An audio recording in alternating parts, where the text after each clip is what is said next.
Lepaskan beban yang tak perlu. Suatu hari, Yudi, mitra bisnis saya di Money Changer, menelpon. "Bro, sorry nih, kita bisa ketemuan nggak?" Katanya dengan suaranya bergetar. Saya kenal sekali suara seseorang yang lagi panik. Saya pun mengiyakan, walaupun itu hari Minggu dan masih suasana libur Lebaran. Singkat kata, Yudi hadir di depan saya dan terlihat bingung. Setelah mengatur napasnya yang terburu-buru, akhirnya dia memberanikan diri untuk mulai bicara. "Begini Wi, saya kemarin transaksi dolar di bank sebanyak 100.000 dan ternyata kita ditipu. Duit tersebut dibawa kabur," urainya pelan-pelan. Saya terhenyak kaget mendapatkan berita itu. Namun, saya berusaha tetap tenang dan membiarkan dia melanjutkan ceritanya. "Kejadiannya bagaimana?" tanya saya meminta penjelasan. "Begini, ada seorang menelpon saya meminta 100.000 dolar. Harga di suasana lebaran kan gak jelas. Jadi saya kasih harga tinggi. Dia setuju. Ini untung besar buat kita. Lalu kami janjian di bank di daerah Pondok Indah. Kebetulan ada 2 bank asing bersebelahan. Dia bilang rupiahnya ada di bank satunya, yang dolar akan dia masukkan di bank sebelahnya. Lalu dia meminta uang dolar yang saya bawa untuk dihitung. Setelah dihitung benar 100.000. Dia meminta temannya untuk jalan menemani saya ke bank sebelah untuk mengambil rupiahnya. Entah bagaimana, saya memang bodoh. Uang dolar sudah saya berikan ke dia. Lalu ketika saya hendak mengambil rupiah, tahu-tahu temannya kabur. Saya berusaha mengejar, tapi saya teringat bahwa dia nggak pegang apa-apa. Yang pegang dolar ya orang di bank satunya. Kisahnya sambil menenangkan detak jantungnya yang galau. Saya tak banyak berpikir, yang saya fokuskan hanya bagaimana uang tersebut bisa kembali. Yang saya minta tentu saja pertanggungjawabannya. Dia berkata, "Saya bertanggung jawab, saya akan cari sana sini, dan kalau nggak bisa juga saya pinjam orang tua saya." Kata-kata tersebut cukup membuat saya tenang. Saya tahu ayahnya memiliki kemampuan untuk angka segitu. Namun di kepala saya terbesit kemungkinan yang berat saya laksanakan. Masalahnya itu bukan uang saya. Dari perputaran uang tersebut ada lebih 60 orang yang mempercayai uangnya untuk saya kelola. Jadi saya rasa kehilangan uang tersebut harus saya laporkan. Tapi apakah kira-kira Yudi bisa membayarkannya dengan segera tanpa perlu saya laporkan kejadian ini? Saya optimis semua bisa selesai dengan cepat. Saya yakin Yudi berkomitmen dengan kata-katanya. Faktanya, setelah itu Yudi hilang di telan bumi. Dia pergi tak bertanggung jawab, menghilang. Kata orang, dia ke Palu, Sulawesi Tengah, tanpa pesan. Tinggallah saya menahan kemarahan tak terhindarkan. Saya harus menghadapi para pemilik modal dan pastinya saya harus bertanggung jawab mengembalikan uang mereka.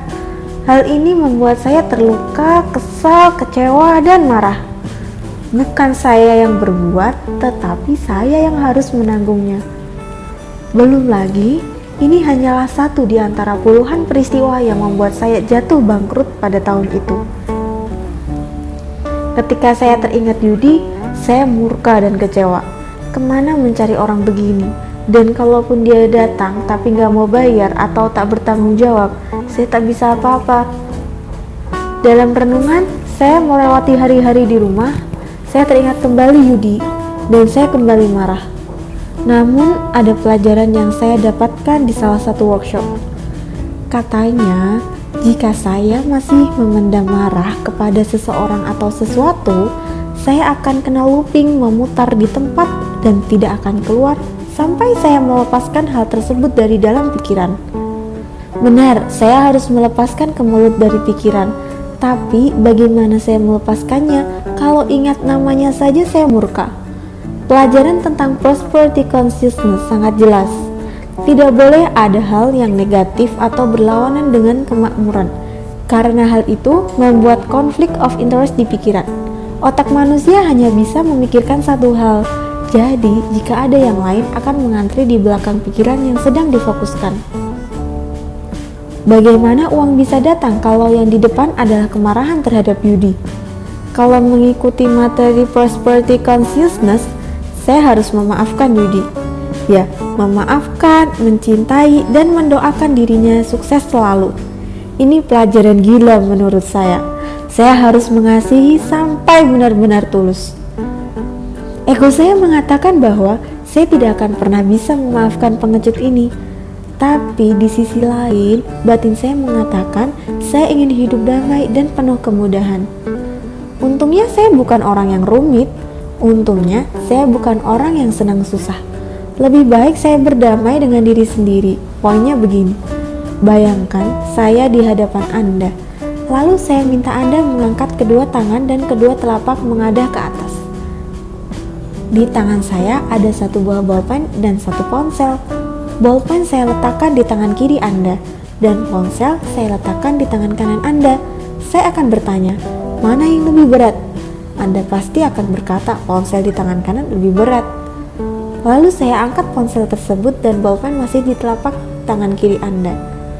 Lalu saya bertanya, bolpen ini lebih ringan dari ponsel kan? Pasti Anda jawab, benar. Lalu saya akan bertanya, bagaimana jika bolpen di tangan kiri itu Anda pegang selama 5 jam ke depan? Apakah bisa? Tentu Anda akan bilang, berat menahan bolpen selama 5 jam di tangan. Pertanyaan saya adalah, yang berat itu bolpennya atau lamanya? Anda pasti akan menjawab lamanya. Nah, inilah yang saya maksud dengan masalah saya tadi. Jika saya menggenggam terus kemarahan dengan Yudi, maka semakin diulang semakin memberatkan.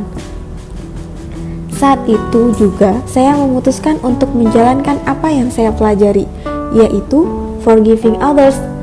Saya memutuskan untuk mencintai Yudi tulus dan utuh. Saya bawa dalam doa setiap saya teringat akan dirinya atau peristiwa itu.